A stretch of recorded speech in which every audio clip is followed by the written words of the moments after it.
আমি সজীব ওয়াজেদ জয় বলছি। বাংলাদেশে এখন একটি বিশৃঙ্খল পরিস্থিতি চলছে। সারা দেশে আমাদের ভাঙচুর হচ্ছে, লুটপাট হচ্ছে। আমাদের শহরের বাইরে আমাদের নেতাকর্মী, আমাদের আওয়ামী লীগের নেতাকর্মীদের উপর হামলা চলছে, অনেকে হত্যা করা হয়েছে। এই পরিস্থিতিতে আমি বলতে চাই, আওয়ামী লীগ হচ্ছে বাংলাদেশের সবথেকে পুরাতন গণতান্ত্রিক এবং সবথেকে বড় দল। আওয়ামী লীগ কিন্তু মরে যায়নি। আওয়ামী লীগ এই দেশকে, বাংলাদেশকে স্বাধীন করেছে। আওয়ামী লীগকে শেষ করা সম্ভব না।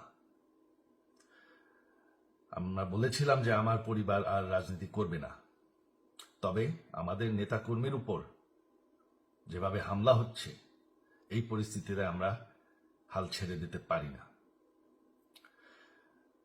বাংলাদেশে যদি গণতন্ত্র, নতুন বাংলাদেশ গড়ে তুলতে হয়, আওয়ামী লীগ ছাড়া সম্ভব না। আওয়ামী লীগ হচ্ছে সব থেকে বড় দল। আওয়ামী লীগ কোথাও যাবে না, আওয়ামী লীগ শেষ হয়ে যাবে না। আওয়ামী লীগকে শেষ করা সম্ভব না।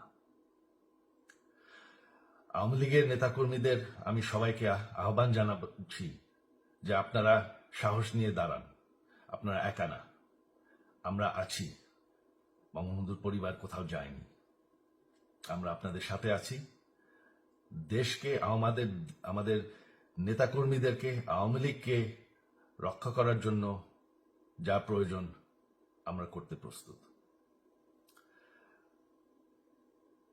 এই যে আমাদের বর্তমান যারাই আছে ক্ষমতায়, তাদেরকে আমি বলবো যে আমরাও একটি গণতান্ত্রিক, শৃঙ্খল, নিরাপদ বাংলাদেশ চাই, জঙ্গিবাদ মুক্ত। তার জন্য আমরা সবার সাথে আলোচনা করতে প্রস্তুত।